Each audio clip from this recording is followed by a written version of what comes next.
Hello and welcome to episode 4 of The Spoken Misc, the podcast about anything and everything, but mostly reconnecting with people. This episode is special because I'm here with my longtime friend Brodie. We talk about Battle Royale games, Halo, Star Wars, family, politics, and patriotism, and a lot of miscellaneous things in between. Hey, Brodie, how are you? Good, how are you? I'm doing pretty good. I was playing Apex for like the past 2 hours, and so I feel like I blinked like twice during that entire time. Plus, as you can see, my hair's long as fuck, dude. I'm like back to my emo days, and it's pissing me off. I cannot wait to get a good haircut, man. That's the goal. That's the dream once the Rona's done. Yeah. I know we got a lot of questions to get through, but can you introduce yourself for people who might not know you, Brodie? Well, yeah, for those who don't know me, my name is Brodie. I've known Francisco since we were in 5th grade, so that's, probably like 13, 14 years at this point. So it's a little. Yeah, I think. I joined the Marine Corps right after high school, so I served from 2014 to 2018. I deployed in 2016 to Kuwait, and then I got out. I had a daughter about a month after that, and she's almost 2 at this point, and I'm going to school and working and enjoying life. Wonderful. Is there any question that you wanted to just jump into immediately? Yeah, just hit me with whatever, man. Okay. You know what? Since I was just playing a Battle Royale game, let's start with that. Why do you think that Battle Royale games are so popular? I really don't know, but it's definitely something I noticed with PUBG when PUBG came out, right? Like it was big when it came out.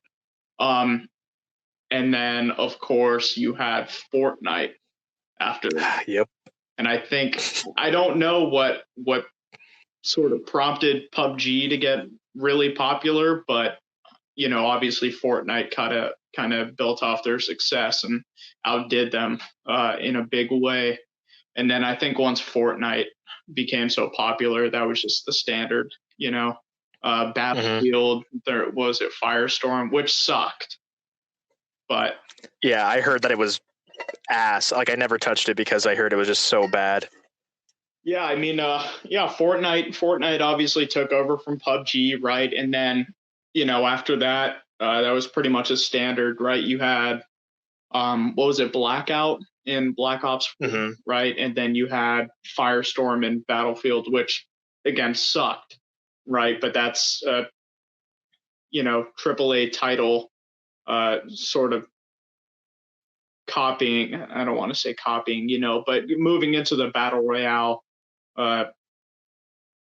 thing, spaced, yeah, whatever you want to call it. And then you got Call of Duty, right? Warzone, and Warzone's like top dog right now. Yeah, it's super popular. It's really big.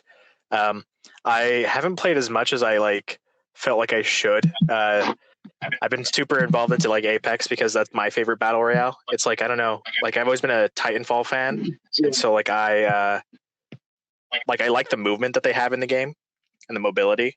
Plus the characters are kind of cool too. It's like Overwatch, but with like killing a bunch of people more than you do in Overwatch. So I thought that was kind of cool. Yeah. But the reason what? I was going to ask, do you think that Halo Infinite should have Battle Royale? I was about to kind of segue into that too, because after playing Apex Legends, especially, I realized that as much as I'm conflicted because part of me doesn't want to have them jump on the bandwagon. Yeah. But then the other part of me is like, they could make it work in like lore wise and in gameplay wise without changing too much about the gameplay. Because after playing Apex, it plays a lot similar into that kind of finding the power weapons and finding the big beefy guns and then demolishing people. And like, I low-key had like an idea for a Halo Battle Royale where you start off as like naked Spartans like without any Mjolnir or anything. And then your goal is to then get Mjolnir and then get energy shield and then get an overshield. Or if you don't want an overshield, getting like active camo and like making that the kit. Like that's the armor progression, you know? Yeah. And then same thing, find guns, kill people with them, fight people, win the game. But I was like, this could, I think it could work. I think it could work effectively. But at the same time, that's not like what Halo fans want really either. Like I travel the subreddit all the time, and like I think it would be a cool idea to just kind of see. And everyone's like, no, Battle Royale for Halo is stupid. Halo Battle Royale is trash. And I'm like, I mean, I feel like maybe if they tried it, it wouldn't be bad. I'm not saying they should try it. I'm just saying I think it would be interesting to see, you know? What do you think about that? Yeah, I'm pretty much the same way. My only thing is with 343, man, like a lot of people are skeptical with 343, right? I mean, honestly, pretty much just because they fucked up 4 and 5. Excuse me. Yeah, So, I've definitely seen that animosity, especially on the like internet towards them about that. I don't know, because like when I played 4, I thought it was okay. I thought the campaign was like pretty good. And I thought it was interesting how they introduced like the Prometheans and Foreigners and stuff. But I also was one of those people that like read the Foreigner books and like cared about the expanded universe a lot, you know? So like I always will like appreciate it for it including more of that. But I know a whole lot of people like haven't ever touched the books, know jack about like the Foreigners, and like they couldn't give less of a shit if the Didact is like coming back or not, you know? yeah. I think 4 was good. I like the story for it. Mm-hmm. The multiplayer was, I mean, don't get me wrong, I like playing it, but for the standard of a Halo game, I felt that it was definitely lacking. I definitely agree to that too. Like I honestly kind of feel the opposite way for 5, right? The multiplayer, well, it was fun. Yeah. It was, I guess it also wasn't to the standard of, Halo 3 or Reach, but I liked it better than 4, but the story I didn't particularly care for. Yeah, that's kind of the same field that I'm in. Like I liked like the mobility and the fluidity of Halo 5 was pretty cool, and it was like kind of like it felt like it was an innovation, but at the same time the thing that I cared about for Halo was really always mostly the campaign, and oh boy, they fucked that up. God, no kidding, man. Like my gripe with it is like it's like they try to introduce Locke and make him like a cool Spartan character, and I'm like, that's cool. That's cool. We can have him hunting the chief. That's neat. That's pretty cool. What I didn't find cool was playing through him for like 80% of the game, and that was not fun to me. Like I did not like it. I played Halo because like I like following the Master Chief and shit like that, you know? Like playing with these other guys who I didn't really care about in the first place just felt like, why is this like Halo? You know? Why is this a main Halo game? Oh, definitely. And I think my thing with that is it's not the fact that I played as someone that isn't Master Chief. It's the fact that it was advertised as a mainline Halo game and where you would play as Master Chief for at least a majority of the game, and that obviously wasn't the fucking case, right? So Yeah. like with ODST, I loved ODST. I know a lot of people didn't. I personally did. I didn't mind playing as, a character that wasn't Master Chief or wasn't a Spartan. But that's because Chief wasn't in the game. He wasn't a part of that game's story, right? So with Halo 5, Chief was the story of Halo 5, Chief and Cortana. And yet you find yourself playing as him for I mean, maybe 3 out of the game's 15 missions, I think. Yeah. Yeah. I definitely agree to that too. Like, cause like I love Reach. Like playing Reach is not a problem. Like not being Master Chief, I definitely kind of agree to that. That having him be a part of the story, but then not having us be him as the part of the story unfolds, kind of was like a huge misstep, like a huge decision. Cause like the levels where he is, I thought that were cool, and in fact, I like the having the like blue team and fire team Osiris like with you. Like I thought that was an interesting addition. I mean, granted, sometimes their AI was like ass, but like I like the idea of like, okay, you're going through the story as Master Chief, but all the other Spartans are there with you. You know, they're like backing you up, and that was cool. It gave like a more lore based, like your friends playing. It made it your friends playing more lore based too. Where it's not like Halo 3 or like Halo 2 where they just like copied Master Chief like 4 times and they were like, all right, this is how we go.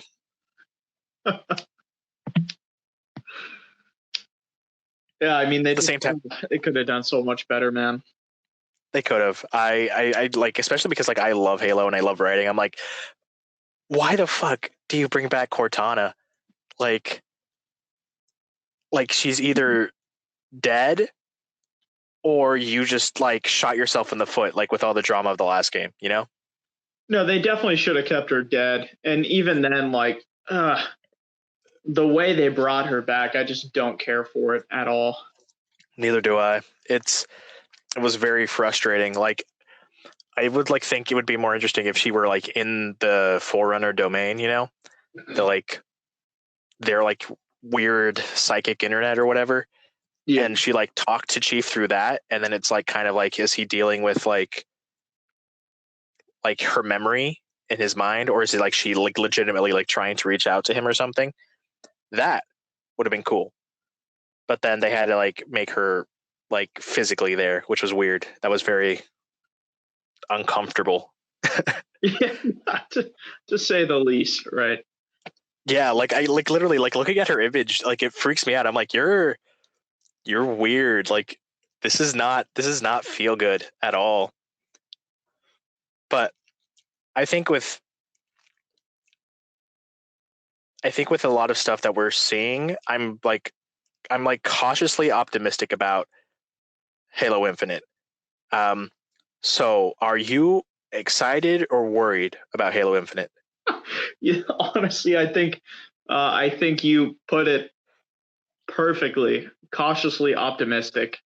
God, I'm excited, man. I really am. I want to see more of the game, but I feel like with 343, man, it's one step forward, 2 steps back.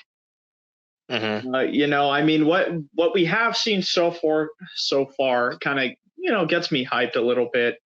Mm-hmm. With the little that we have seen and the rumors we've heard and stuff like that. And they've shown, I think, that they're committed, that they want to do it right. Just look at the Master Chief collection, for instance. I mean, they botched the release of that game, right? But Oh yeah. however many years later, and they're trying to do right by it. They put it on PC. They added Reach. Their Xbox has it on the Game Pass, right? So they're trying to build up the player base. And they got the Battle Pass thing or whatever they call it. So that's cool. But I mean, I was just looking a couple days ago. They just released Halo 2 on PC, and it sounds like they didn't do too well at least in terms of multiplayer. I heard the campaign was all right, but multiplayer has a ton of bugs that really should not be there. Yeah, which is kind of surprising to me because like I didn't expect it to be so bad because I was in the flight program for like the beta testing on PC, and when I played the multiplayer, at least, but maybe it's because I was playing mostly anniversary stuff, like the remastered Halo 2 maps for the most part, that I didn't notice any bugs. Like it was smooth, it was great, and I was like, this is great. This feels so awesome to be like using my PC to play Halo. And I played the campaign, and there weren't like any hiccups. Like there was like zero problems besides me dying all the time because Halo 2 is fucking stupid hard even on normal. And then I hear that, oh, Halo 2 launched with a huge ton, like a fuck ton of bugs, and I was like, holy shit, I did not expect this to be like as chaotic, you know? Because I was like, oh, this is going to be pretty sweet. Like they had a crap ton of levels for the campaign done in that trial period. And I was like, all right, this is going to be a good launch. And then nope. Apparently a bunch of fucking bugs just came out of the wetwork. But part of me kind of thinks that that might be because everyone's working from home, you know? Yeah. And like they can't all be there at the same time to work through bugs like instantly. And all those patches are going to be kind of like, you know, as bare bones as they can be because people are working from home. So I feel like it was only botched because of that, probably. I don't really know, honestly, if it would have been or not, because the Reach update did also have bugs. A lot less bugs, but a lot of bugs that really affect like a PC gamer too, like frames not reaching the threshold they said they would, audio cutting in and out, and stuff like that. But I don't know. Part of me can kind of always overlook that because I'm like, they didn't have to bring it to PC. Like they didn't have to, and they're doing this like in like waves, you know, to kind of make sure that they don't fuck up the next game, you know? Yeah.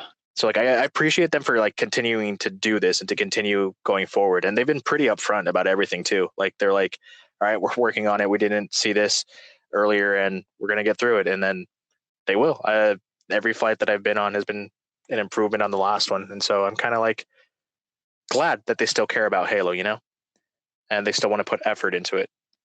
Yeah, I mean, I think they could. Oh, sorry, I didn't mean to cut you off. No, I'm done talking. I think they can do it right.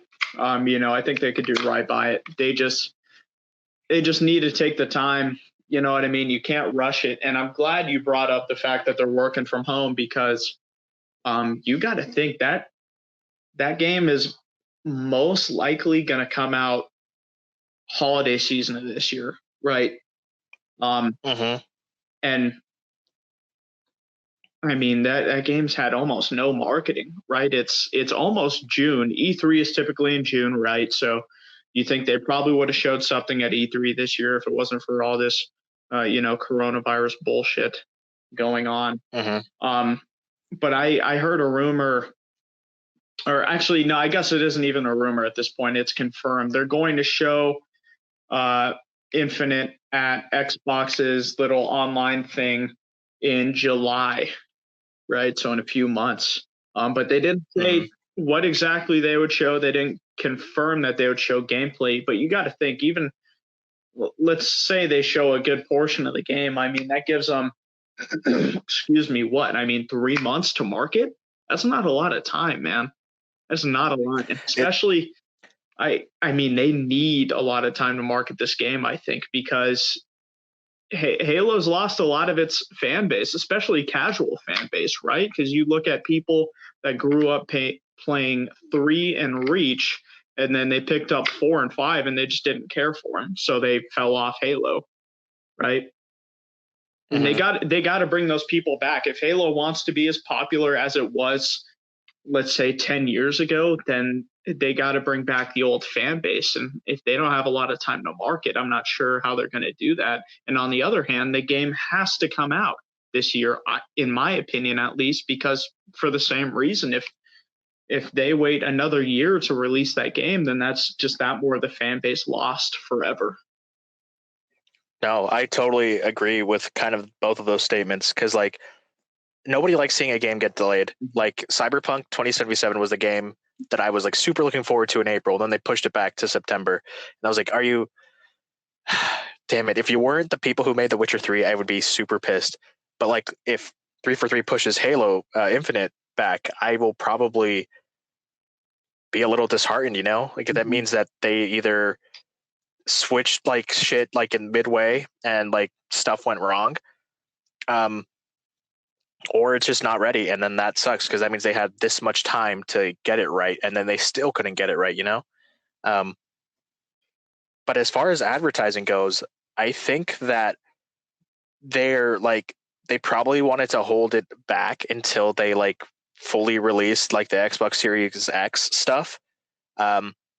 and they wanted to make it be like the flagship title so they can move those things. So that's probably why they were holding back. At least that's what I'm hoping. I could be wrong. And then like July is when like their whole like strategy goes into play, where they're like, all right, so this is our E3. Here's our gameplay. Here's a bit of the campaign. Here's a bit of the multiplayer. And then all the internet hype that surrounds it will either like, build because of it, or it'll like, people will go, oh, I'm going to drop off Halo forever then because I don't like what I'm seeing, No, definitely. And I mean, to go back to what you said, I by no means do I want them to rush the game, right? So I heard someone talking a few days ago, and I can't remember what I was watching, but they were basically like, hey, if a game gets delayed, like it sucks, but it's kind of a good thing, right? Because it shows they're not rushing the game and they're putting effort. And hey, I get that. I get that 100%. But I mean, with Halo, I don't want them to rush the game, but they've had over or almost 5 years at this point. So I just hope to God they've been working hard for the past 5 years. Exactly. Like if it wasn't so like if it wasn't so long ago, I wouldn't be anxious, because like if it were like every 2 years or something, like another COD or something, I'd be like, all right, the quality's gonna be ass or whatever, but like it'll be here.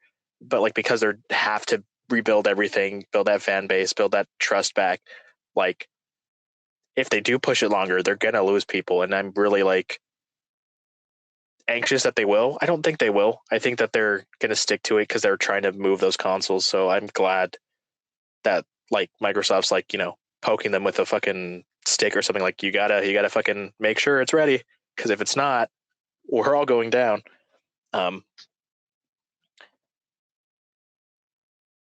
But like I'm liking what I'm seeing from what I have seen, like all the I'm glad we're on a ring. That makes me so happy. It looks like we're going to be on a ring for a majority of the game at least, or it's going to be heavily involved, and that makes me happy. It looks like they're adding like more wildlife stuff too to the game, which I know they had tried to do with the original Halo back in the day, but never like actually got around to doing it. So I think that's kind of cool, and I'm looking forward to that. The art style is like a mix of like old retro stuff, but also, modern techniques, and I think that's super dope. My biggest gripe, though, I would say, is I really wanted a fucking Halo 3 remastered like campaign. Like I wanted that like with all my soul for the 10 years. And that didn't come out, and I was kind of bummed. Like I was really like looking forward to like blur remastered cutscenes of Halo 3, because Halo 3 is my favorite Halo. And like a lot of those scenes, though they're still okay looking now, like I think would be like just freaking awesome in like blur cutscenes. But I got Halo 2 and blur cutscenes, so that's okay, I guess, for now. But that would be awesome if we could get a remaster of Halo 3. Well, I wanted that too, but to be honest, I wasn't holding out a lot of hope, because at the time they were doing, Master Chief Collection, or at least they were figuring out what they were going to do after the disastrous launch, right? And then I think they were still updating 5, like working on it, at least to an extent, and they were probably working on Infinite a little bit. I wanted it, but I wasn't holding out a lot of hope, unfortunately. Yeah. Same. Like there's like this little at some point. My voice is cracked. That's pretty bad. Yeah, I think we'll get it at some point. Yeah, part of me is like low-key hoping that like that's part of the hype they have planned. Like in July, we'll hear like Halo Infinite's coming out this fucking November, December, whatever, and bundled with it is going to be remastered Halo 3, and everyone's going to be like, what? And I'm going to be excited. But that's like a tiny bit of hope that I hold, and I don't think that's actually going to happen. Yeah, same. What is your favorite Halo memory? Dude, like there's a few like that I really liked. Like I think the first time that I went over to your house and I just hung out and we just played Halo was a good memory. I can't remember like what fucking day it was, but it was just like we were just chilling in like your room playing some chair, like in some those like pop-up chairs, just like playing. It was either Reach or 3 or maybe even 4. And we were just chilling, just playing the game, and we were just playing it for a while.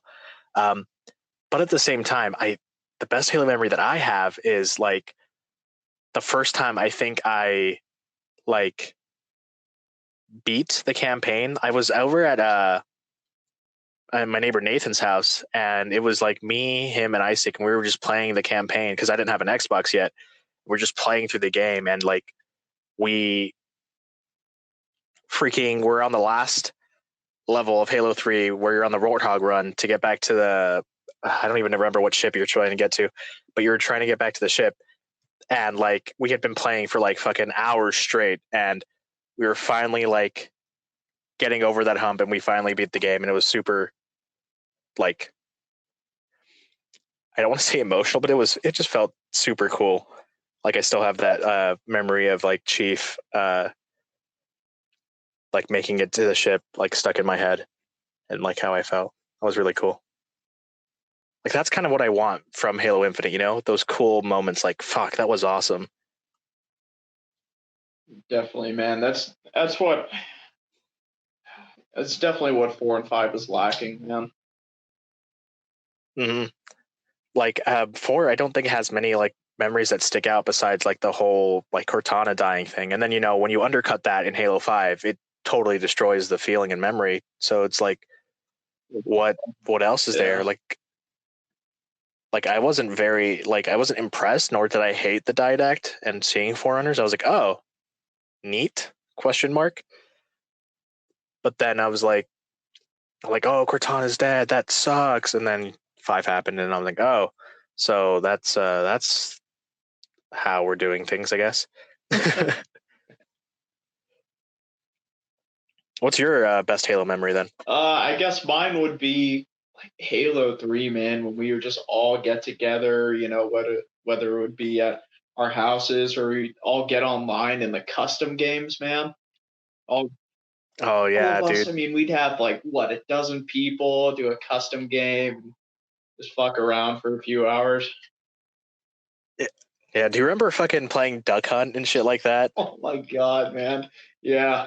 Do you Did you hold on, did you ever play the this is a game that's fucking stupid as shit. Did you ever play the game mode Fat Man at Burger King?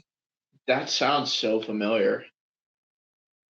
Okay, so it was like someone had made like a custom forge map out of Rat's Nest or something, and they made it look like a fucking Burger King, but it was like in a like an obstacle course for everybody to try to get away from someone who was like super slow and super heavy, like a juggernaut. And like it was just you running through a fucking Burger King or whatever, or a fast food joint. I don't remember if it was Burger King or not, but like you would just be running from this essentially fat dude with a energy sword and just try to escape to the very end where you could kill him with a bunch of stuff and you had no weapons. It was stupidest shit ever, and I love that. I miss that. I want that to come back. I definitely remember playing that, man. But before I cut you off, you're going to say something. Oh, do you remember playing Kevin's mom? I don't remember playing Kevin's mom. Well, actually, no. Kevin's mom was the map, right? So it was playing Redneck on Kevin's mom. Fucking Jake made this map on Sandtrap, and I can't remember like what he did to it. He did something to it, right? But it was like a custom forge map on Sandtrap, and he called it Kevin's mom. And then we play Redneck on it, which was just infection with, I think, battle rifles and shotguns. And the infected have like no shield at all, but you still had warthogs and stuff. So you just get a warthog, kill the infected. I vaguely remember that. I don't remember how long it's been since I played that, but I remember. Do you remember the map Stairway to Heaven on Sandtrap? Yeah. That was like that's such like weird, wild shit that I remember from those Halo 3 custom games day, because I think that was like peak like Xbox Live, straight up. That was like peak Xbox Live. There was so many people on it and so many people making these things for Halo. It was like the best time ever. But I remember that map specifically because it was just so weird. It was just like fucking people stacking shit to get to a higher place in the map. and then having people that were zombies try to get up to you. It was so broken, but it was fun as fuck. God, I miss it, man. Me too. I kind of got like a little bit of that nostalgia when being online and talking to a bunch of people when Apex Legends came out, strangely enough, because it's a very like team-based game, and so everybody was just trying to get on their mics and like talking, and I was like, I haven't talked to anybody on Xbox Live outside of my like friends and parties and stuff in like any game since like around that like Halo 3 time, you know? Like it was wild to me, but everyone else was like using their mics and everyone else was talking shit and stuff. I was like, oh, this is a throwback. This is kind of a throwback. God, I was playing Modern Warfare a couple hours ago with some of my buddies from my unit, and I haven't talked to them in over a year at this point. But we were playing, and I think they're on PS4 or whatever, so we were in game chat, right? And it was so weird being back in game chat, because you're in the little starting menu or whatever, and of course the other teams like talking shit. It's like, this is Call of Duty, man. Call of Duty has not changed one bit. One bit. That's fucking hilarious. That's exactly how it should be. But yeah, so like that Halo 3 customs games like era was straight up the best time for Xbox Live, and maybe even for gaming. And maybe I have rose-tinted glasses of nostalgia on, but like I don't think I've had that much fun in a game in a really long time. Oh, I hear it, man. I mean, it was very different back then. I mean, now, I like to play games. I'll hop on, I'll play Call of Duty or Battlefield, For Honor, whatever. And it's fun. Don't get me wrong. I have fun, but it's definitely not the same. Not the same feeling. Mm-hmm. And I wonder if that's because we're older, like if it is because we're just never going to have that kind of like connection to a game. Because like even when I was in college and I was studying and stuff and I had like a bit more free time to play games and stuff, I never got that like same kind of rush of like coming back from like 8 hours of school, getting off the bus, running to my bedroom, turning on the Xbox 360, and then just gaming because it was Friday night and you could do fucking anything you wanted. And like I don't think I've been that excited to play a game in a really long time. Yeah, I hear it, man. I hear it 100%.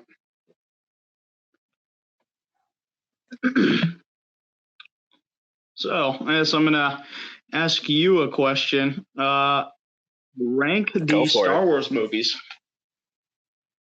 Oh, rank them like how and how much like I think they're good movies or like how much I like them, because there's two very different scales. How much you like them? Okay, if it's how much I like them, I really like I like episode 3 the most because but I'm sorry, I'm gonna go from like top down, I guess then. Or should I start from whatever? I like episode 3 the most because like despite it being, trash, it is objectively a pretty bad movie. I really fucking love like that, like the idea of the movie, like Anakin's like falling to the dark side and then he's becoming corrupted by Palpatine and Obi-Wan goes to like stop him and stuff. I like really like that idea, and like seeing Obi-Wan and Anakin fight was like so legit when I was a kid. It was like the coolest shit ever. And then it goes probably episode 5, 4, then 6, and then I don't want to say episode 2 yet. I think I like episode 7 a bit more, and then probably episode hold on, this is gonna take me a while. Oof, God, because I can't fucking. Ooh, are we counting the Star Wars stories too? Yeah, you don't have to. Okay, not counting the Star Wars stories. Okay, then I know I hate The Last Jedi the most, so that's at the bottom, for so many reasons. And then I guess right above that is 9, and so that leaves 1 and 2 right underneath 7. Yeah, and that's the ranking. So it goes 3, 5, 4, 6, 7, 2, 1, 9, 8. Yeah. Okay. But like, the reason why I have the scale, for anybody that's gonna roast me about this fucking bullshit later, I have a lot of different opinions and different coming backgrounds. So, like I enjoy things differently. Yeah. I also judge things more harshly a bit too in certain areas. Like episode 8 was like fucking atrocious for writing. Like I really like Rian Johnson. Like I like Knives Out. I like what he does, but episode 8 was just like not working at all. Like it just functionally it was terrible. It was just really bad.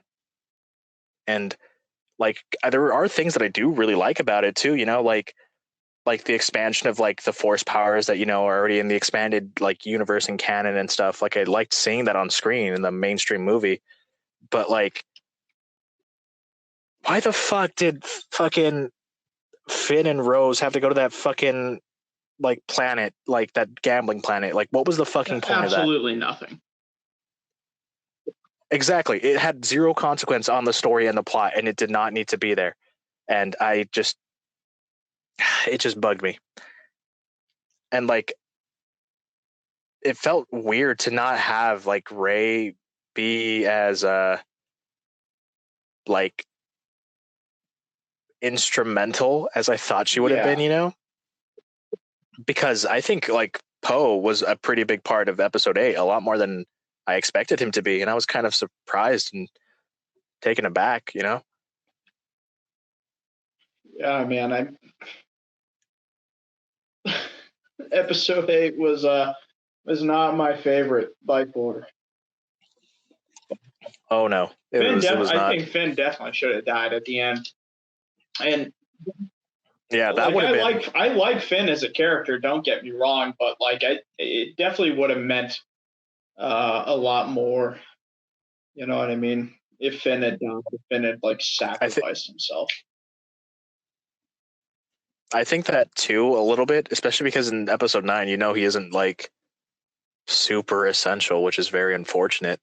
Like episode 9 is definitely like Rey and Kylo Ren's story, and it's like everything else just is kind of like whatever to the movie. No one gives a shit at that point. So like if he had died in the last movie, maybe it could have affected Rey differently and make her understand more about the dark side and stuff like that, and sympathize easier with Kylo. But it exists. It happened. I thought it looked cool. I did not hate myself in the theater as much as I did with 8. So I was like, this is adequate. Okay. Like, I hate that the Emperor was back. That was stupid to me. But at the same time, like when he like electrified all of the fucking rebel ships, I was like, what the fuck is this shit? This shit is wild. I think this is badass. Stupid, but badass. Yeah, I was not a big fan of him coming back. Did you hear the reasoning for him being back? I doubt it makes sense, So but hit me with it.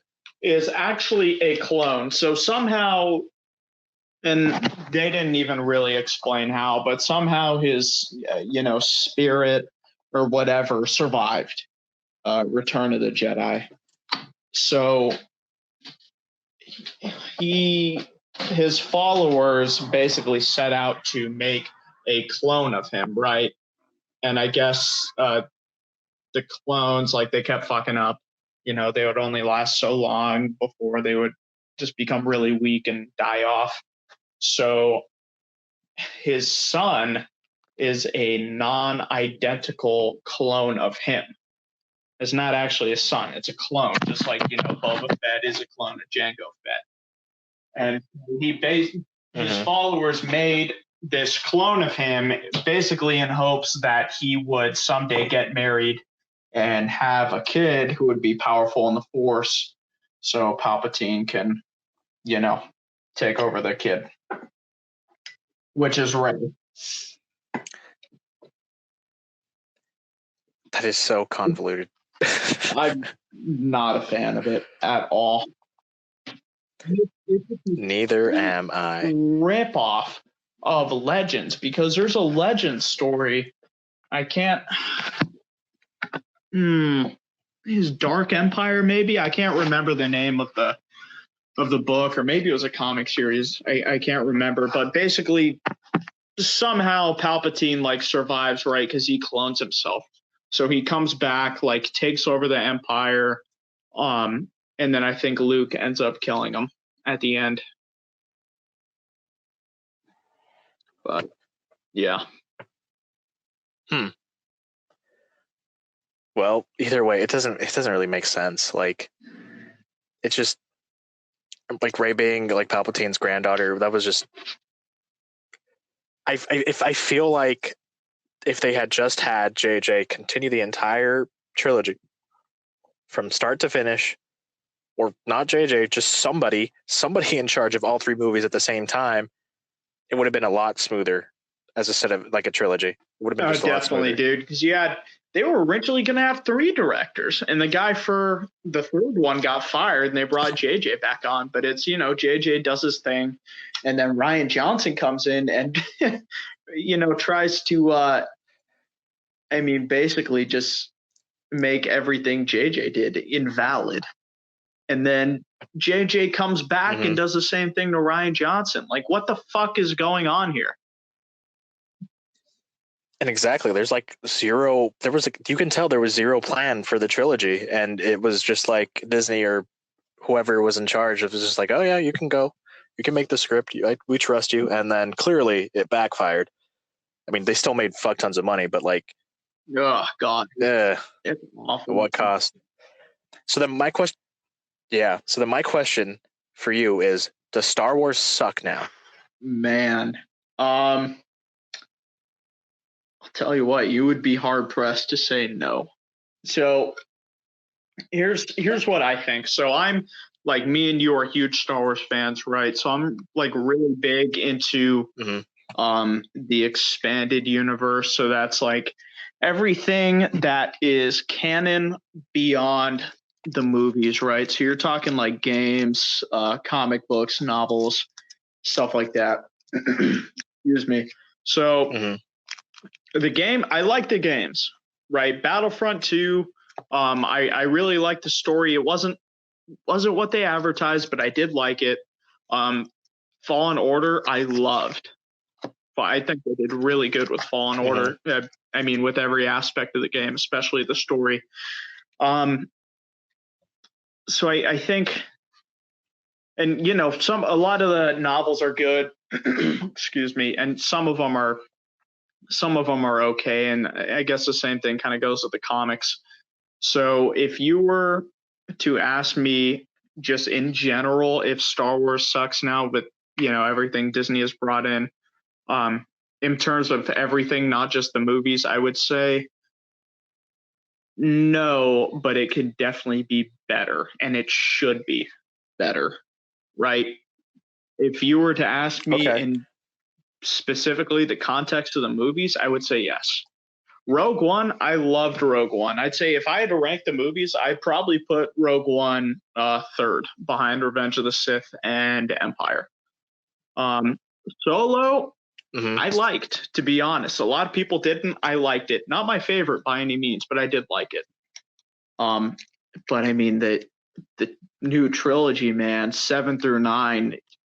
Eesh. Yeah, it's just not well made. Okay, it is well made. It has a high production value. It has good actors. It has all of the, showbiz stuff. But because you can clearly see they had no plan for the trilogy, it doesn't work. Like, and I like the Star Wars stories too. Like, Rogue One's pretty great. I don't know where I'd fit in the list, and I don't want to add more confusion to myself. But like, I'm glad that they're supporting it. Like, I know they have the last season of the Clone Wars. They added it to Disney Plus, and I've been meaning to rewatch the entirety of the Clone Wars before I see this last season. And I think that's great. Like, they gave it another shot. Like, Netflix gave it that boost of like a season or two when they got it, and then like Disney's like, all right, we're gonna give you the ending that you all totally deserved. And I'm like, that's legit. Like, that shows you're supporting it. But at the same time, like 8 and 9 were pretty bad, and like 7's cookie cutter. 7's like straight up, let's take A New Hope and be like copy paste and then change it a little bit, and it worked. It did okay. I didn't hate that it did that. I'm like, okay, this feels like Star Wars again. This feels like Star Wars, not like a prequel, but it felt like fun to watch. And maybe I have rose-tinted glasses too, because like it was such a weird moment that I don't know if I told you this, but like when I went to see episode 7, I was in the theater. I was in the front row, like the straight up front row of the theater, and I had to look up at the screen like I was a little kid. It was the weirdest feeling ever, because like, yeah, I had to crane my neck, but at the same time, I was like, this shit brings me back to when I was like a little kid, like looking up at a TV screen going, whoa. And then because it was around Christmas time when we left the theater, the fucking, you know that they have the fucking Santa Claus parade here in Morgan Hill with the giant like fucking boat with Santa Claus on it. He was just driving around the movie theater parking lot. And I was like, am I in a dream? Is this real? What the fuck is going on? It was super surreal. And it was like, that kind of plays into me liking episode 7 a bit more than its sequels, but it was just really a weird, surreal moment. But I would say, I don't know. I think the movies suck now. I think 100%. I think they're not finding their rhythm in the movies, you know. But in their TV shows and stuff like that, like The Mandalorian's great. I have my critiques because like I want to be a part of like that like writers community and stuff like that. But aside from that, I really enjoyed it. I thought it was really cool to see that. I love Baby Yoda. Got annoyed as fuck with the memes though. Like I saw them on Facebook all the time, and I was just like, okay, I get it. He's cute. He's adorable. Can you cool it with the memes, please? He's everywhere, Facebook, man. They're not going anywhere. I know. I'm glad there's less though, because back when, because I couldn't keep up with the Mandalorian like exactly every single week, so I had to like watch them with Gabby, and we would take like time to watch a couple episodes whenever we could, and like people were just sharing shit from future episodes, and I was like, God damn it, I haven't caught up. So I just had to disconnect from the internet for a while. Baby Yoda, dude. Fucking Adeline my daughter loves Baby Yoda. Dude, anything that isn't human is a puppy, right? Like, so she like recognizes like when something is a dog, right? But it's puppy, right? And then everything else is a puppy too. So like there was this chick in Safeway that was standing behind us in the checkout line, and she had like a parrot on her shoulder, and it's like puppy, like not really. And so Baby Yoda's like a puppy, so she'll watch Mandalorian because Baby Yoda's in it. Yeah. That's adorable. That's really cute. I didn't even think about that when you asked me, but I'm glad you brought that up. Like TV wise, I think they're doing pretty good, right? So Clone Wars, like I definitely recommend it. You should watch it. You can skip episodes 5 through 9. Yeah, I mean, you don't. I'm sorry, 5 through 8. It's just like Ahsoka, like going on some, stupid quest. Yeah, you don't need to watch it. You can if you want, but it's nothing you need to see to understand the story. But the first 4 and the last 4 are really good episodes. And The Mandalorian, I thought was phenomenal. I think, and I like I mean, you're like, you know a lot about film, right? I don't, so I feel like I kind of have the advantage of just being able to enjoy it, you know, with all its flaws that I don't recognize.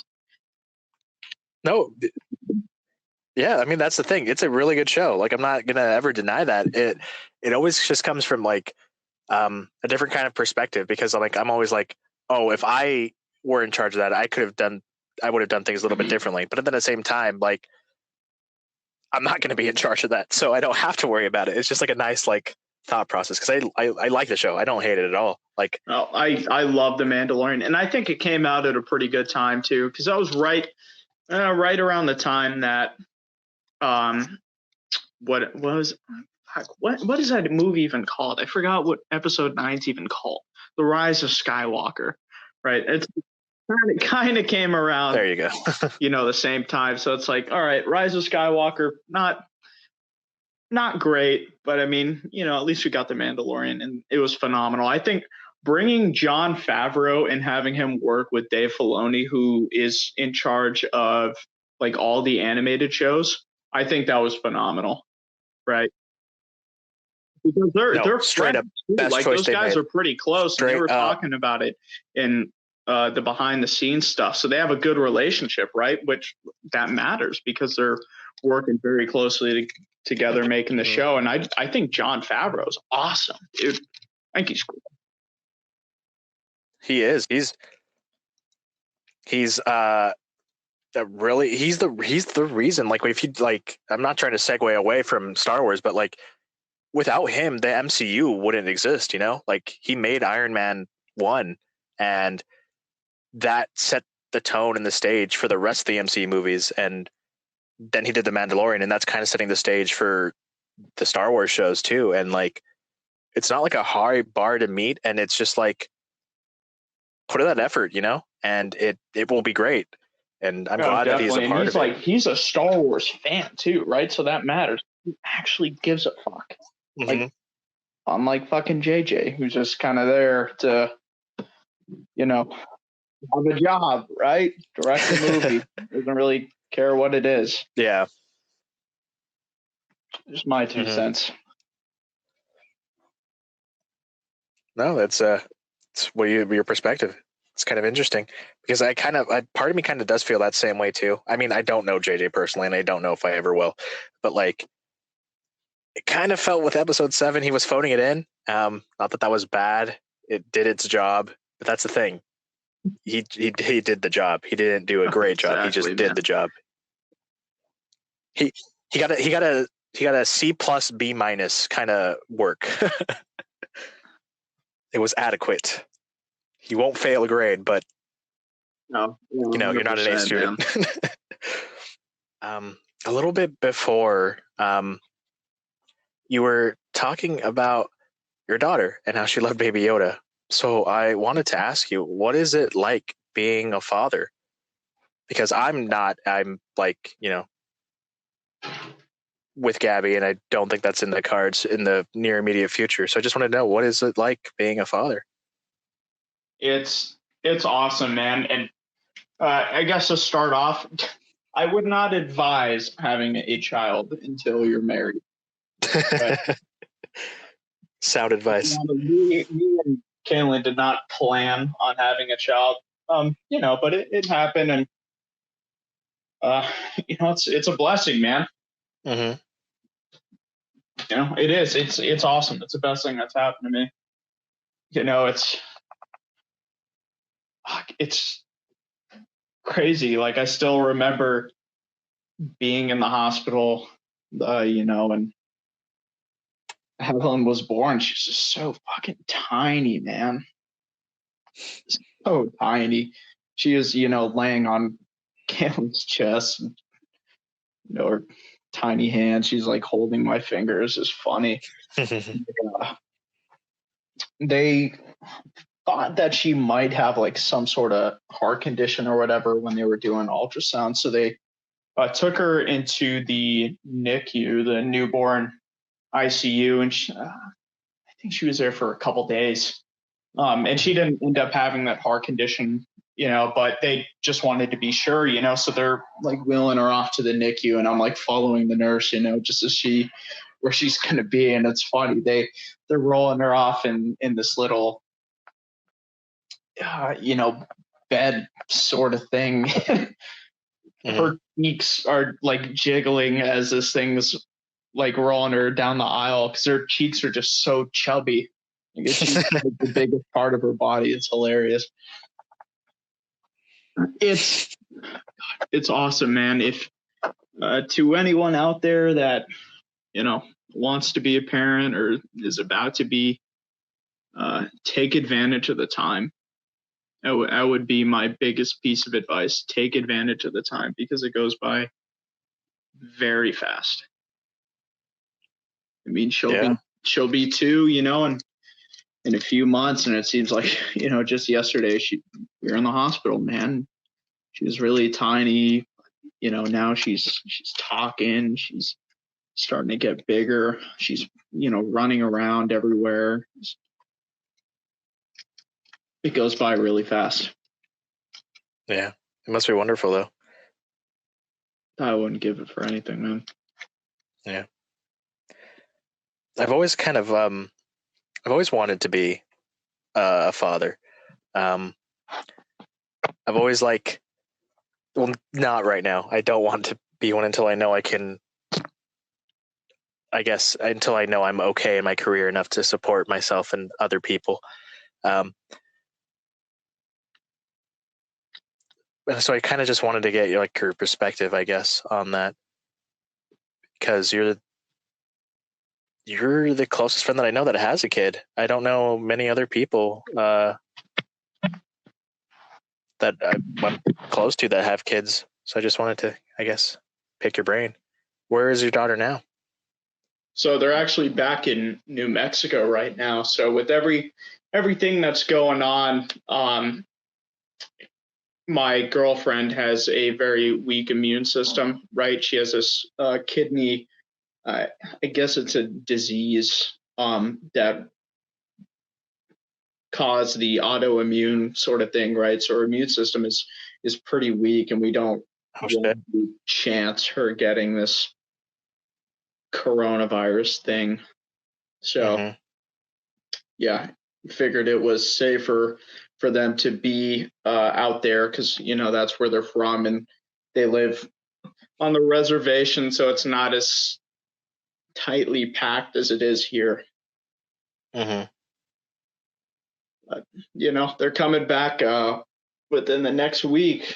Things are starting to calm down a little bit, and it's actually starting to get worse over there than it is here. So that's good timing. I was just about to ask you if you missed them. A lot, man. I'm ready for them to come back. Do you know what day they're coming back? Yeah, they're coming back the 28th. Oh, that's great. That's right today, right before everything opens up again. Today's the 20th, right? So what, Thursday, Friday? Next Thursday or Friday? Yeah, that's really soon. I'm happy. Yeah. God, yeah, things are starting to get bad over there where they're at, man. Is it going through the reservation? Yeah, kind of. It's right on the edge of the reservation. So they're, I think, 20 minutes outside of a town called Gallup. And Gallup's probably population-wise the size of Morgan Hill, right? It's 20 miles from the border of Arizona. And it's right on the edge of the reservation, right? So they face a lot of the same issues that they do on the reservation, It's a lot, a lot of people are kind of remote. Unfortunately, a lot of issues with drugs and alcohol, homelessness, there's hitchhikers everywhere. Crime rate is pretty high, a lot higher than it is here. So things are actually starting to get bad over there. I was watching on the news a couple weeks ago because we have it up all the time at work. I guess Gallup actually closed itself off because it has 40% of the cases in New Mexico. And again, that's the size of Morgan Hill population. Jesus. And they completely closed it off. I mean, police had checkpoints going in and out of the town in each direction. And if you weren't from Gallup, they weren't letting you through. Wow. Yeah. It's crazy. Well, I hope everyone that has it gets recovered pretty quickly and that things go back to some form of normal there. And I'm glad that your family's coming back over here pretty quickly. Yeah, no kidding. It'll be good to have them back. Mm-hmm. All right, so I asked you a question. Is there something you wanted to ask? There is. Let me pull them up real quick. Oh, what's the first thing you're gonna do when all this is over? Okay, I have a lot of wants of stuff to do when this is all over. Like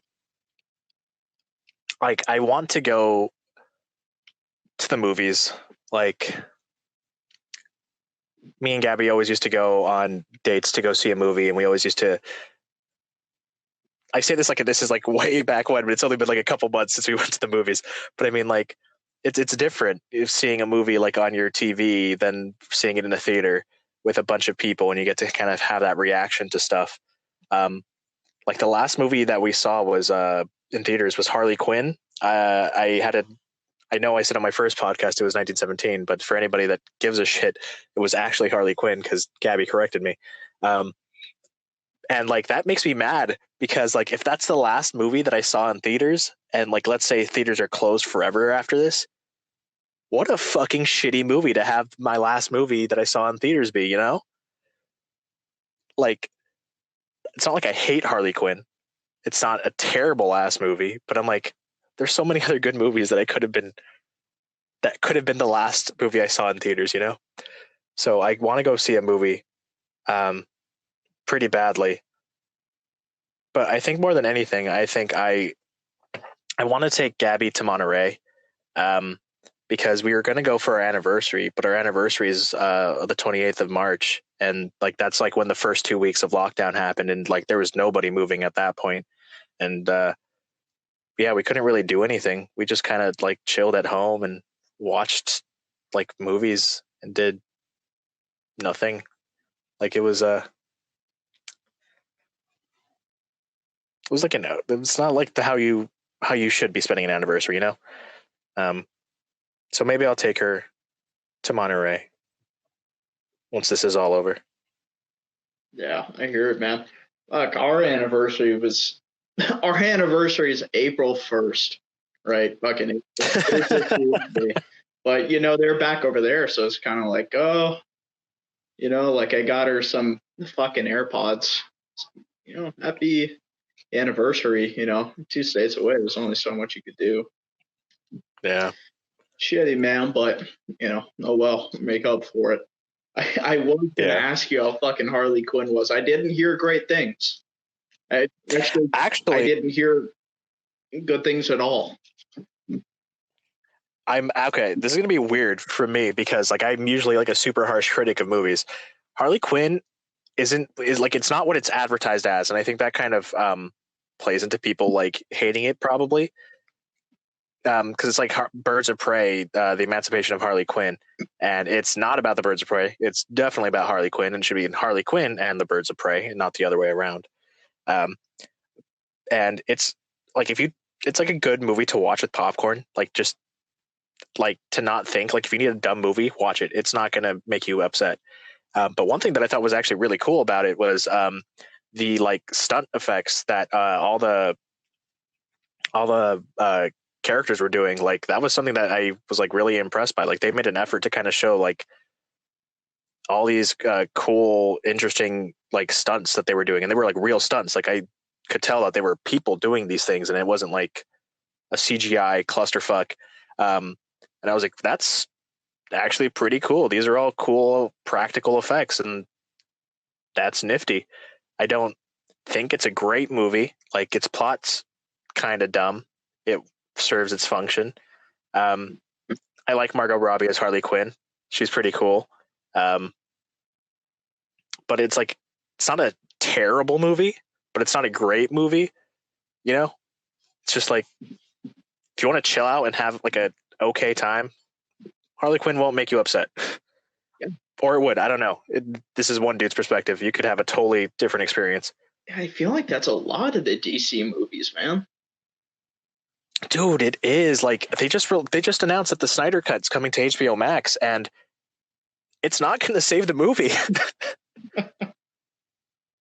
It's not. It's going to be a Zack Snyder mess instead of Zack Snyder and Joss Whedon mess. You know, it's just there's not a lot that you can do to save the DC universe. Like it's a top down problem. Like it's 100% like executives trying to run the show and then ruining everything in the process, and it just doesn't function that way. It should never have functioned that way. And that's why they suck compared to Marvel movies. They like suck completely. Like was it Infinity War or Endgame or it was Endgame that broke the record for most box office, you know? Yeah. That could have been Justice League. Like I think a lot of people love and care about like the DC like superheroes a whole lot, but because they're so bogged down with like corporate bullshit and then not having a solid plan of how to do things, it just fails. It just fails in everything they do. Like their movies aren't what they should be. You know, like I'm going on a little bit of a tangent because we're talking about this. One of my goals in life would like to be if like I were bigger and more important in like the movie making industry and stuff like that, would be to make a movie about the comic Kingdom Come, because I think it's a fantastic comic and it's a great way to show what like DC characters should be and what they represent to people, you know, while at the same time being an interesting story. And like I feel like I could do it justice, but like that's the kind of stuff that they might want to kind of start doing now, because their attempt at a universe is just failing. It's failing hard. It's just not working. Like Joker's good, but it's not part of the universe. It's its own standalone story. And that's where DC characters excel far more than Marvel characters ever could, because the way I've always seen it is that DC characters are always like symbols of something, of whatever they represent, like the Joker being like chaos, Batman being order, Superman being hope, and stuff like that. So whenever they do like standalone, like artistic-ish movies, they're pretty good. Like Dark Knight's fantastic, Joker's great. And if they did it with something else, it would be just as cool and just as great. And so I think they should do more stuff on like based like that, because Marvel's already got the superhero movie blockbuster down to like a science. Oh yeah, dude. I mean, DC, they got no chance at getting on the same level as Marvel. It's just not happening. Nope. Do not think so at all. So that Harley Quinn movie, is that the movie that they changed the title of like while it was in theaters? I don't know. Maybe. Okay. I can't remember really. I heard something about that. I'm not sure how true it is though. I think it was called Harley Quinn originally, and maybe they changed it to Birds of Prey, because I could definitely see that they're trying to start something with this movie. I don't know how that's going to pan out. Like, I don't think they'll be bad movies, but I just don't think it's a good idea. But we'll see. But yeah, I don't know.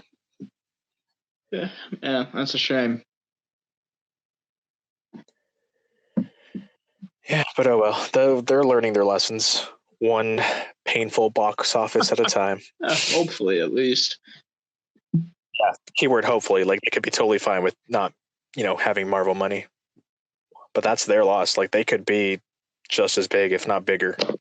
Like they just need to get the characters right and the scripts right, and then everything would be okay. So part of me hopes that the Snyder Cut of Justice League is interesting, but I am 90% sure it's just going to be trash. I mean, honestly, I didn't even watch Justice League. I mean, you're not missing out on much. Yeah. I haven't seen a majority of the DC movies, right? Just because honestly, they get a bad rap. And like I'm gonna say, like I've seen most of them. You're not missing much. Yeah. Like I watched Suicide Squad for the first time like 3 months ago.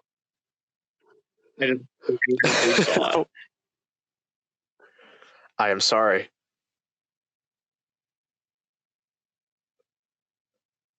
Like that Suicide Squad's kind of fucking terrible. So I'm sorry you had to watch Suicide Squad. It's okay. It's okay. I mean, if they didn't have Will Smith in that movie, I mean, it just would have been that much worse. There's only one cool thing that I thought about Suicide Squad. One redeeming factor that I love to death. It's when Diablo turns into his like fire Aztec demon at the end. Yeah. That shit was awesome. I fucking love that. Like I love that design. I was like, why didn't he fucking do this earlier? This shit is awesome. Like, let's have a fucking Diablo movie because that power is fucking legit. And like, especially because I'm Mexican and I'm like, I don't see many Mexican like super powered anything like in movies at all. Like, I was like, where was this shit? I want more of this. But I guess we'll see because James Gunn is taking over Suicide Squad 2 and it's like a soft reboot. Really? And he made Guardians of the Galaxy. So I'm like pretty hopeful. Like, I think it'll be good. Oh, that'll be interesting. Is he still with the MCU or no? Yeah, he's back. People complained, and also Kevin Feige was like, "Yo, that was not cool. You went above my head." He's a great director, and that's in the past. And so they talked things out with Disney, and he's back being the director for Guardians. Okay, 3. that's what's up, man. Yeah, I'm glad. It's like it was in his past. He acknowledged it. He was like, "Yeah, that was a piece of shit back then." And then because he's a better person than that fucking tweet, like everyone went to bat for him, and he got his job back, and he still got to make Suicide Squad. Like he got to make 2 groups of superhero movies, and he's probably like living the dream right now. Yeah, God, I can imagine. So I do have to ask you because I'm genuinely interested. Who do you got for president in November? Oh geez,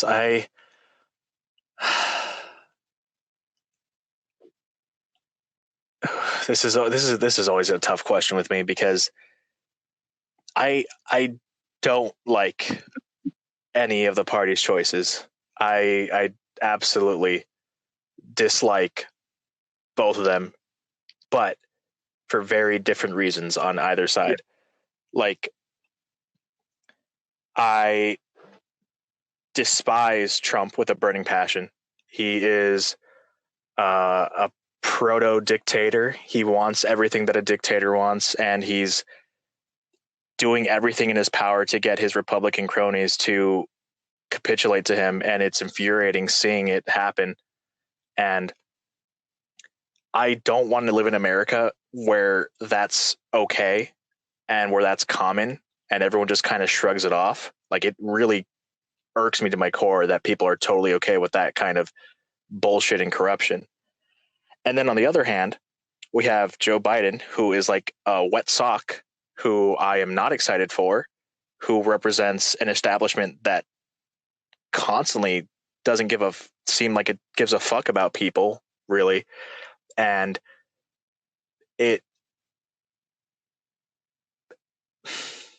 I'm not excited for him. Like, I don't want to rally to him for any reason, for anything. Like, he's not that kind of person. He is like a wet sock, and it's frustrating. And then there's all the allegations that Tara Reid has on him, and the fact that he literally tells people not to vote for him like a fucking idiot.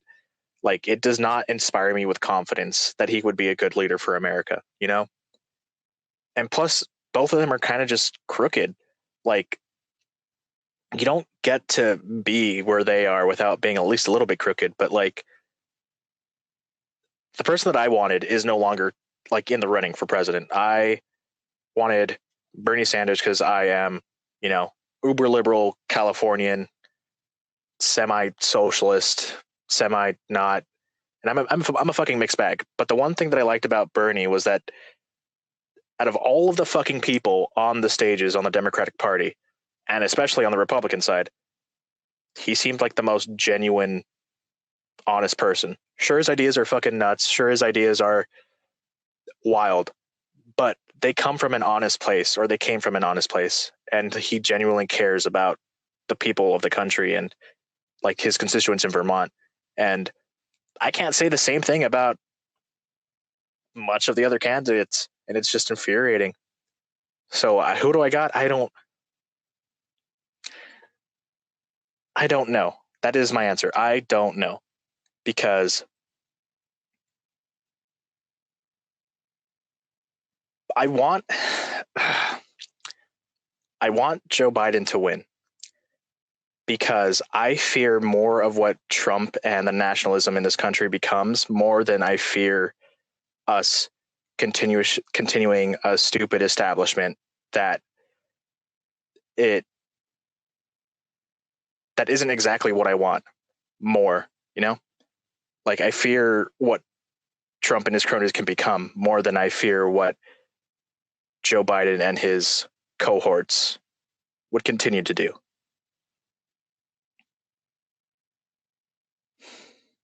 But at the same time, it seems very apparent to me and very obvious to me that Donald Trump is trying to garner support for eliminating people's like ability to vote and ability to participate in politics. And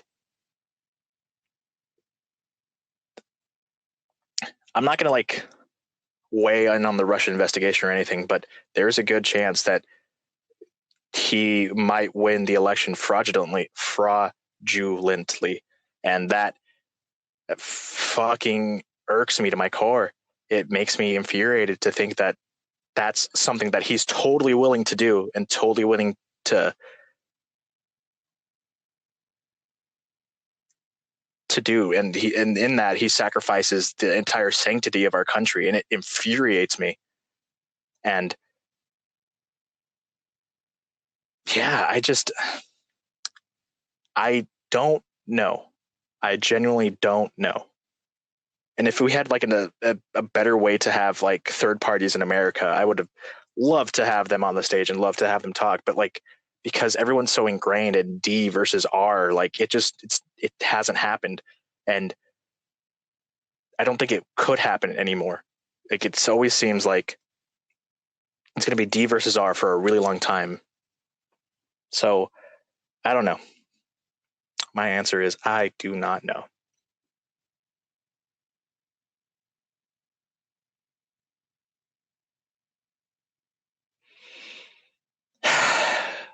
Yeah. Who do you got?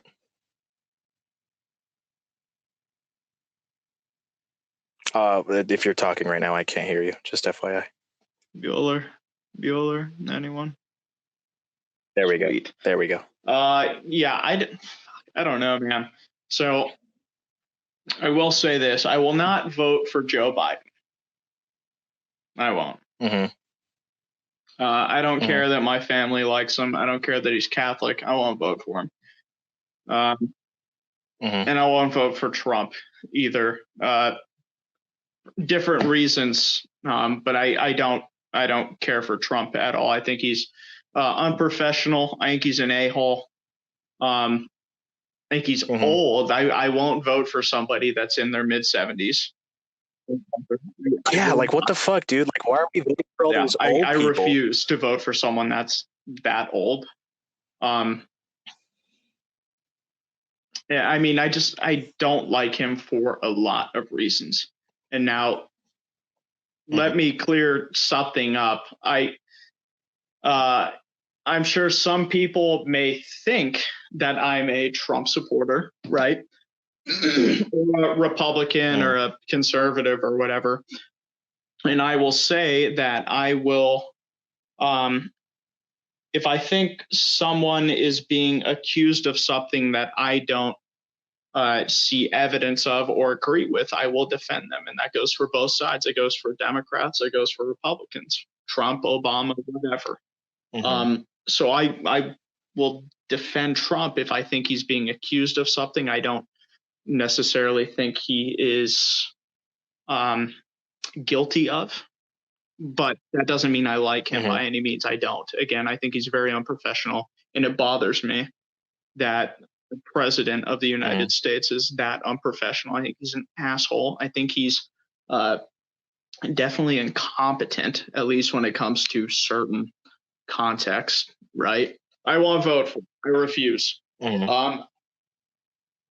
If Justin Amash ends up winning the primary for the Libertarian Party, I'll probably vote for him. So Justin Amash is congressman. I can't remember what state he's from, but he was a Republican up until I think a couple months ago, maybe a little bit longer than that, because he disagreed with Trump on a lot of things because he was part of the more libertarian sort of wing of the Republican Party, right? He's very outspoken to Trump, and he decided recently to switch over to the Libertarian Party and run in their primary. So if he wins the Libertarian primary, I will probably vote for him. I understand that the likelihood of him winning is very small, but I will not compromise my morals to vote for someone that I disagree with on a fundamental basis. Yeah, that definitely makes sense. By any and that's means, kind of like I'm still going to vote for him. And that's kind of the thing, and that's kind of the big flaw in this DVR system. And like a lot of people are on different points of this DVR spectrum, if it even is a spectrum, because a lot of the like extreme ends are all very, super authoritarian and super like fucking terrible. Like extremes on either end are just horrible. And there needs to be, I think, a reform of a lot of stuff in America so that third parties and different kinds of candidates can become prominent. Because this is the same thing, because like I said, I wanted Bernie to kind of like be the forefront of the Democratic Party. And the thing is that like he is technically an independent. He doesn't like put a D next to his name whenever he fucking goes to Congress. It's independent. And because of that, the Democratic Party fucking rallied against him and purposely, shot down his chances, even though he had a lot of support, especially from progressives and especially in California. And it's like, if you're not with us, you are against us. And I think that is a stupid ass mentality to have for anybody. And it's frustrating. Like I will always be kind of multifaceted. I think I have a lot of libertarian views on stuff. Then I have a lot of I have a lot of thoughts about like socializing, like medicine and stuff like that. But then I'm also like a huge proponent of like capitalism and competition. But then at the same time, at that, like ungarnered like wealth, the ungarnered wealth that isn't like taxed or like brought down to the people of the United States by these huge corporations that take advantage of us, it appalls me. And it's always like this, I'm like a mixed bag of like ideas, and there's no candidate that will ever be that same kind of mixed bag, because it's always going to be DVR. I realize I'm saying DVR, and that's the recording thing for fucking cable boxes and shit like that.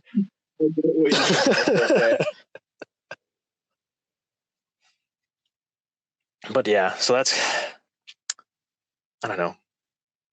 Oh, I hear it, man. I'm pretty tired of the whole DVR thing, to put it in your words. Yeah, it's just frustrating. I think there needs to be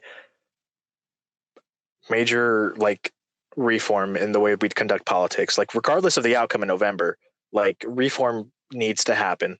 And I fear we won't. And it kills me.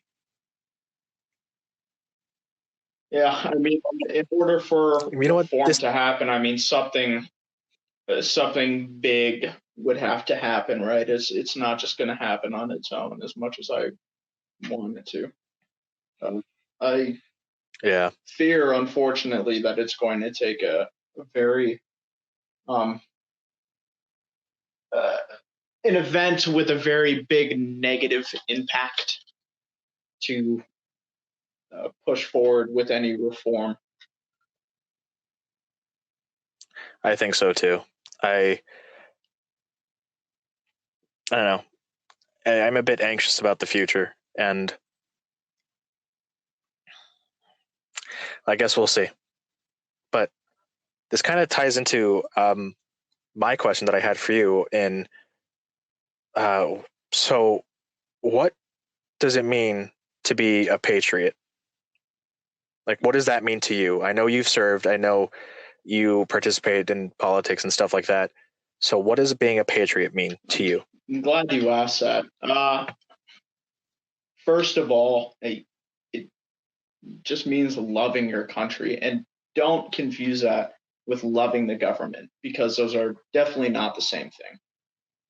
I'm very critical of the government. I do not trust them one bit, right? And I think that's how it should be, right? I think that our founding fathers and the framers of the Constitution sort of set this country up to where we would be very skeptical of the government, right? That's why we have checks and balances. That's why limits are placed on um, the specific branches of government, right? And what they can do and what they cannot force us to do, what they cannot take from us, right? Because we're supposed to be skeptical of the government, because the nature of government is just bad. Government is just this big buffoon, pretty much, right? Just this big idiot that pretty much can't do anything right. I like to tell people that the only thing the government is really good at doing is chaos, right? That's what it's good at. It thrives in chaos. So, back here, that would be just being that big idiot, not getting anything right, fucking everything up. You know what I mean? And that would also go with the military, right? War, chaos. Yeah. Government, very, very good at conducting war, very good at killing people, right? Bending our will to our opponents.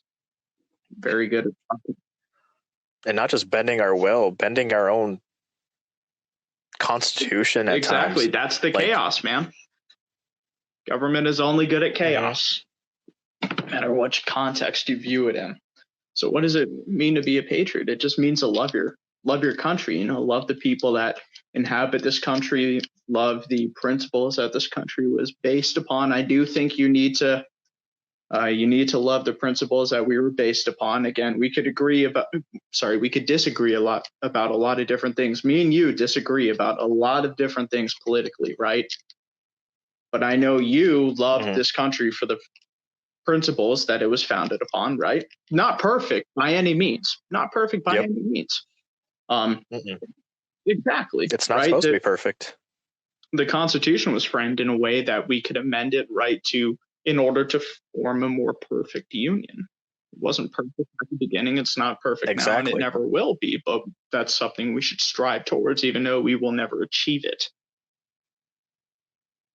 You just have to love your country, man. I served with a lot of people from different backgrounds, man. I mean, some are Republican, some are Democrat, some just don't give a fuck. You know what I mean?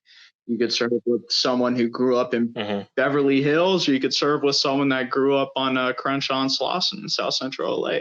And it doesn't matter. You all come together for one thing, to love this country and to defend it and to sacrifice for it if you have to. You could disagree on so many things, but that doesn't mean that me and you aren't both patriots, Yeah. You have to genuinely care And I about think this that's what a country. lot of That's people. honestly what it all comes down to. Yeah, I think that's true, and I think that's a whole lot of stuff that people are, especially now, especially with everything happening. It's like it is literally almost like we're about to have brother fighting brother kind of situation, and I don't want that. Like I don't want to. I don't want to be like yelling at people, and it's really tough because there's a lot of different camps and a lot of different views on like just this coronavirus, which is what we're in.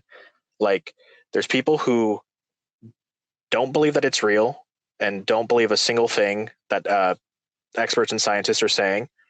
And then there's people on the other side that are like, obey absolutely every single guideline we have to the letter, or you're going to get fined, or you're going to get arrested and stuff like that. And then there's a whole lot of gray area in the middle where it's like just confusion, There's just confusion. And I think as long as like people kind of remember that there's a reason why we like being here. There's a reason why we like this country. There's a reason why we're here. And maybe if everyone kind of gets reminded of that, maybe like stuff will be smoother in the future, I hope so, man. I hope so too. And you know what? This is perfect segue to the next question. So you said you served. What branch of the military did you serve in? So I don't know if I already said it or not, but I was in the Marine Corps from 2014 to 2018. I was a 0311 infantry rifleman, and I was with 2nd Battalion, 7th Marines, 1st Marine Division in 29 Palms, California, down in the Mojave Desert. Deployed to Kuwait in 2016 as part of the Special Purpose Marine Air Ground Task Force Central Command. We were in support of Operation Inherent Resolve, which is the coalition operation to defeat ISIS that has mainly been successful, thankfully. And I was there for 7 months, came back home, had I think about a year and a half left, maybe a little bit more than that. And yeah, did my time and got out. Okay. What was Kuwait like? Hotter than hell. It was a good experience, man. Don't get me wrong. Marine Corps, man, it's a lot of BS. It really teaches you to be patient with a lot of BS. And trust me, I wanted to get out, man. When my time came, I was very happy to get out, but I wouldn't trade it for anything. I'd do it all over again if I had to. Kuwait, very hot, but it was a good experience. That the pay was better, right? Because our paychecks weren't being taxed, so we got a little bit more every couple weeks. The gym was awesome, best gym I've honestly ever been to. It was like we were on a base that we shared with the Air Force, so it was a Kuwaiti air base, Al Jaber Air Base. I don't know, maybe like an hour and a half outside of Kuwait City. And the Air Force owned a portion of the base, right? And I guess the Marine Corps kind of co-owned it with them, right? So everything was nice, honestly. Chow Hall was pretty nice. They brought in Filipino workers, like legit cooks. Food was pretty good. Gym was awesome. And yeah, it was a good experience, man. Hotter than hell. We were. I can't stress that enough, dude. I mean, it was probably, if I had to average it out, probably like 118. Yeah, dude. I mean, if you were lucky, it was like 110, 112. And I mean, a lot of times it would be like in the 120s, 130 a couple days. It wasn't common, but it did happen. And my company was part of the crisis response force. So our battalion was actually spread out across 5 countries. So we were in Kuwait, Iraq, Jordan, and actually that might be it. Kuwait, Iraq, Jordan. I don't think we were in Syria at that point, but we had guys in there later on. So my company was in Kuwait. We were part of the crisis response force for all Central Command, which pretty much compromises the Middle East, countries in East Asia. So, you're thinking like Kazakhstan, Turkmenistan, Kyrgyzstan, stuff like that, Afghanistan, and then Egypt, oddly enough. I don't know why Egypt was excluded from Africa Command, but it was. And so what we would do is we would go out, we'd fly on Ospreys. And for those who don't know, it's tilt rotor aircraft, so vertical takeoff and landing, right? It takes off like a helicopter, and then once you're up in the air, you tilt the rotors where it flies like a plane. Those things are fucking death traps, let me tell you. Pray to God. Yeah, I pray to God whenever I got on one of those things. Remember when your mom gave me that thing right before I left for deployment? She gave me that thing she got when she went to visit the Pope. A necklace sort of thing. Dude, I fucking had that on with me every time I went on an Osprey, man. Those things crash a lot, unfortunately. Oh, geez. That definitely changed my opinion on them, because I always thought they'd look cool and like legit. They should be awesome. I wish they were. Unfortunately, I mean, I know nobody's going to know him, but I did lose a guy I went to boot camp with in an Osprey crash a couple years ago, Nathan Ordway. I'm sorry. Rest in peace, man. He went down over Australia on a training mission, and I wish I could say that was unique, but unfortunately it's not. In the Marine Corps, it's a small place, so a lot of people knew him. Elijah, if you remember Elijah, he knew him.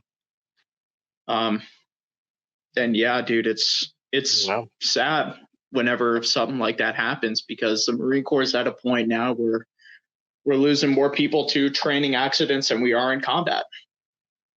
I wish it wasn't the case, but it is. Not a lot of combat going on, so I guess it's not to be unexpected. But yeah, I mean, there's got to be a change. Marine Corps aviation's in a hard spot. Yeah, for sure. Not the best funding, right, and just not a lot of emphasis is put on it, unfortunately. I know I definitely went on a tangent. That sucks. But to answer your question, Kuwait was good experience. Oh, that's totally fine. That's what this show's about, man. It's just we're talking like friends again, That was the whole point. And thank you for sharing. And I'm sorry about your friend. I wish things were different, I guess.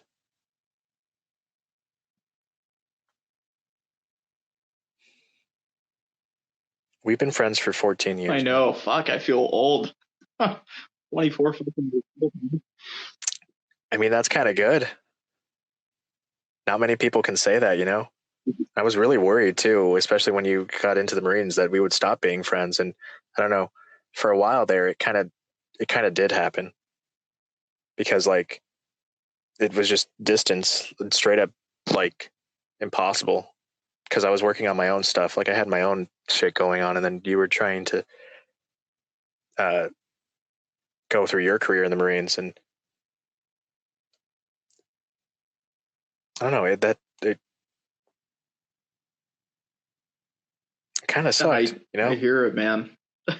Fuck, I remember I was in boot camp. So boot camp is typically 3 months long, right? I was in boot camp for 6.5 months because I got injured, and that fucking sucked. Like, holy shit. But I mean, in boot camp, you don't have your cell phone or, internet or anything. So your only communication with people is writing letters. That's all. That's the only way I was able to talk to you guys and my family. So of course the mail fucking sucked, so I'd get a letter one of you guys wrote to me. I mean, like a fucking month later, right? everything's already said and done. And I was just over there, and I mean, fucking damn near no contact with the outside world. I had no idea what was going on. I came back 6 months later, and a lot of things changed. Things were different. It was definitely weird trying to sort of catch up with the outside world, I guess.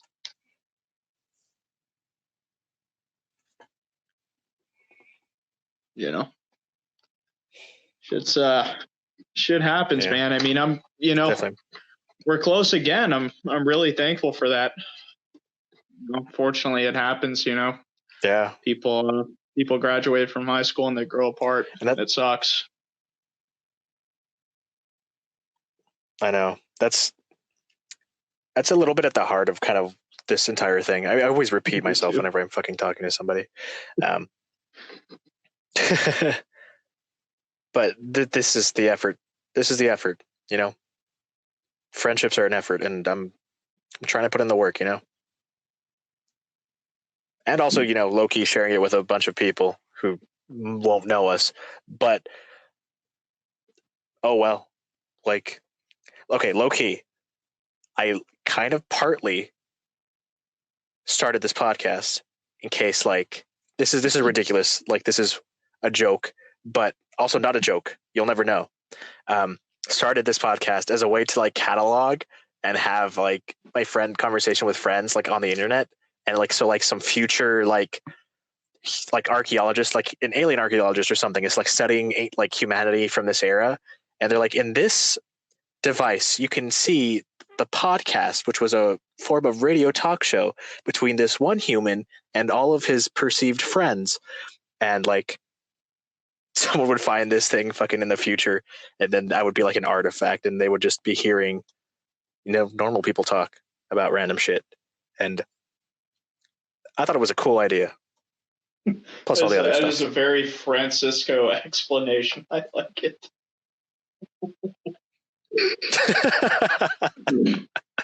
So, how do you think you've changed since high school?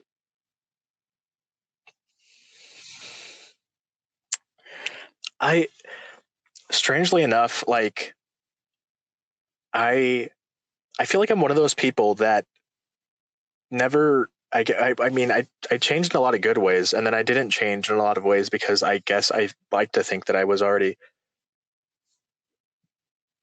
kind of good in those ways, I'm definitely a lot healthier mentally. How fucking tedious I was back then.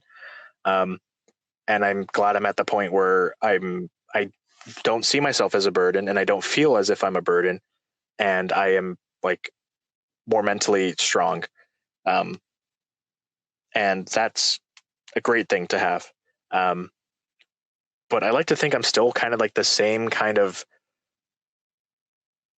person at my core, I care deeply about people. I've always been imaginative. I think I'm more confident in myself now too, because I switched my career path 2 years into it.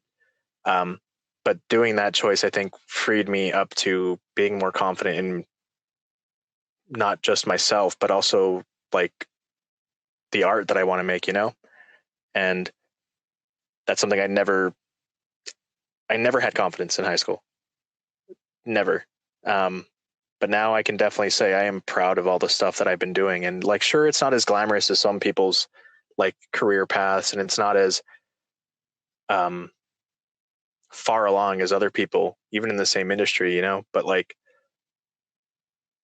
I'm proud that I'm making that effort to make my choice for me, And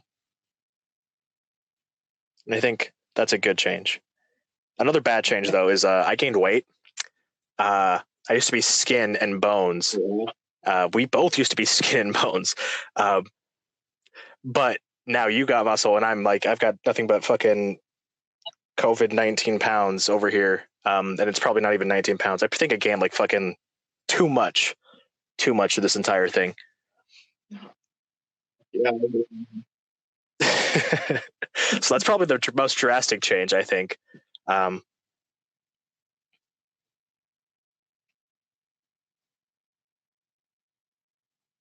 yeah, I like to think at my core I'm still kind of the same person. I think another thing that's kind of unfortunate too is I've been a lot more, I guess, scared of like, or not scared, more like I hate it. I hate it, but I grew kind of ambivalent to having a bunch of friends. Like, we used to have bro nights all the time. We used to have a bunch of people over and we just talk like this pretty much until like 3 a.m. or play zombies or something. And like, I can only recall a few times where I hung out with people in college like that. And I kind of missed it. I kind of missed that feeling,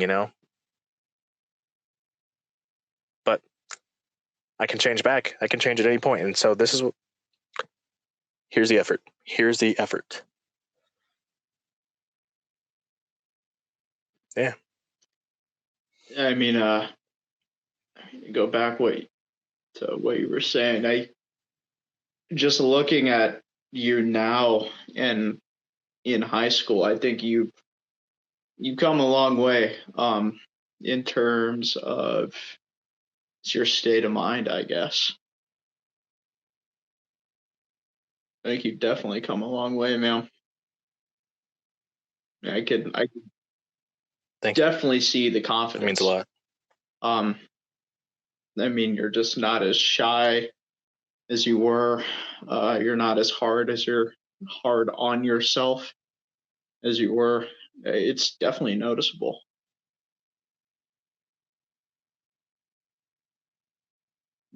I guess that was the whole point, right? Thanks, man. Yeah. It's growing up. This is the good part of growing up. Being more who you are. Hey, we're about to hit 60 minutes, so I don't know if you want to start another call, and then I'll go use it. Yeah, we'll start another call, but we'll go. I wanted to ask you before we start another portion. Did you want to ask one final question and talk more about it, or did you want to just like speed round through all the rest of the questions that we still have left? Ask another question. We could talk about it. Okay, cool. Then I'm going to hang up this one and then we'll talk about our last question. All right, we are back. Sorry, didn't mean to keep you waiting. That's okay.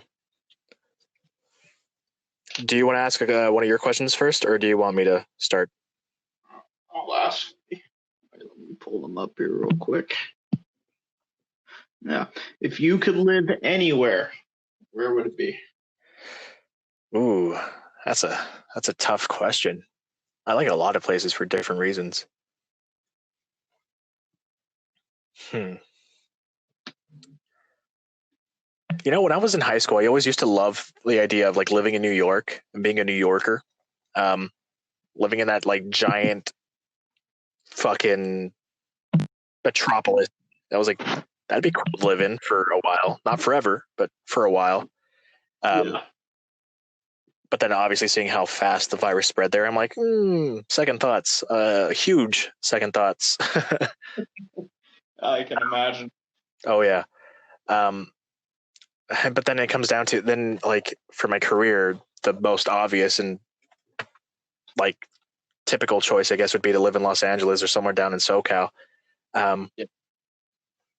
And the truth is that wouldn't be really because that's where I like to live, It's because that's where the work is and that's where I'd be working. And I'd be totally okay with living there for the rest of my life if that were to happen. But like, I don't like prefer it over something. I feel like I could make it home, but I know I would know in my heart it would never be home, Yeah. I think if I could live anywhere, it would probably be in Los Angeles or one of the boroughs of one of the cities nearby, and just be working there and living the dream, or working towards the dream. And Yeah, I think I'd just go there because that's where the work is. But I love NorCal. I love the Bay Area. It feels like a place where innovation happens, and I like that feeling. Like Silicon Valley and the tech industry is like, it feels like kind of sci-fi, and I love that aspect. Like they were stupid as hell when they came out, but like seeing like fucking like Lime scooters and stuff like that just zipping around like nothing, I'm like, this shit's annoying. But like, imagine if they were hoverboards or something. Like, I could see that shit happening here. I could see a lot of like crazy innovation happening in this area, and I love that. I like feeling like I'm part of the future and going into the future. So if I could live anywhere, I'd probably would live like, I'd bring the work from Los Angeles and move it up here, and then pick somewhere in some hills somewhere and just chill here while still being able to do my work. Like, that'd be the ideal, I think.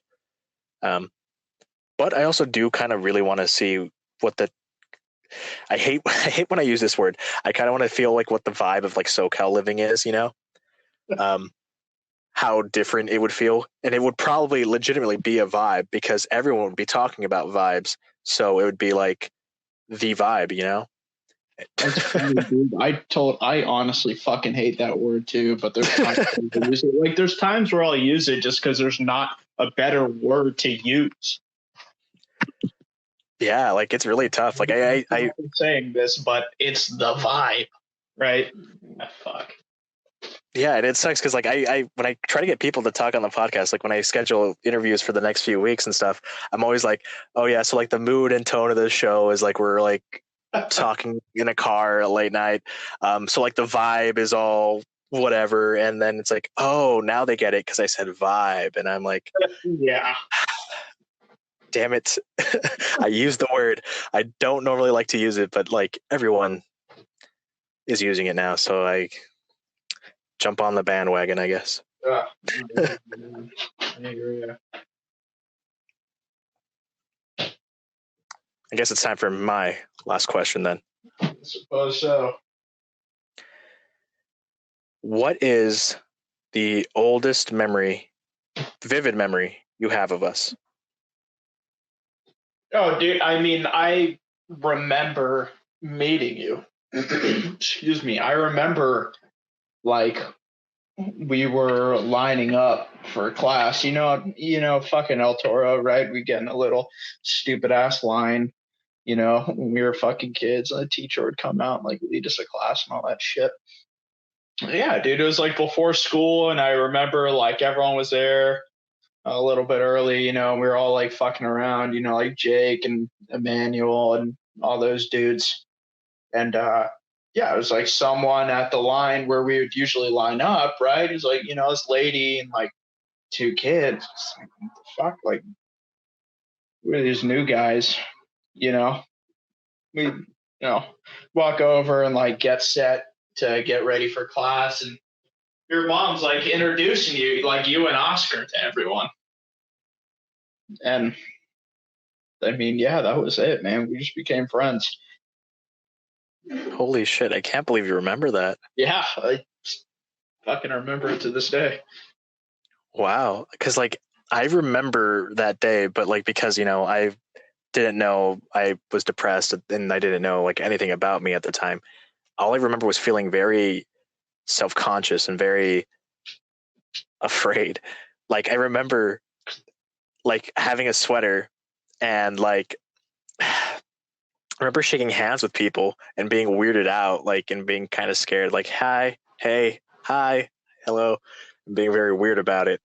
And then like pulling down my sleeves to like comfort myself, I guess. And that's like as far as I remember, but I can't believe you remember like saying hi to me. Wow. Yeah, it's a long time ago, man. 14 years almost, or 13 to 14 years in that ballpark. I don't want to do the math.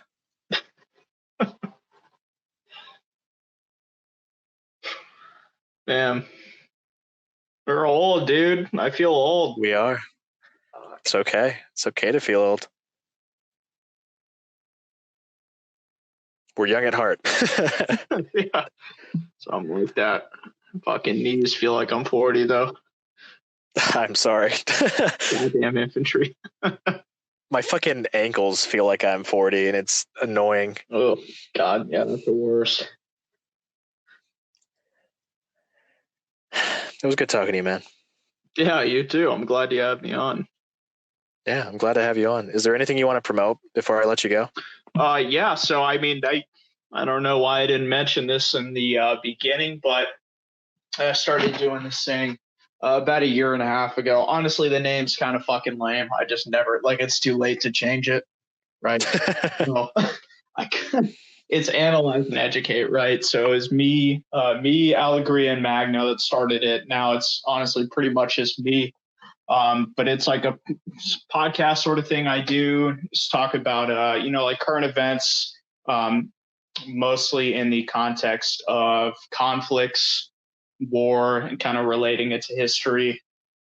I don't go into fucking politics. Like I do it.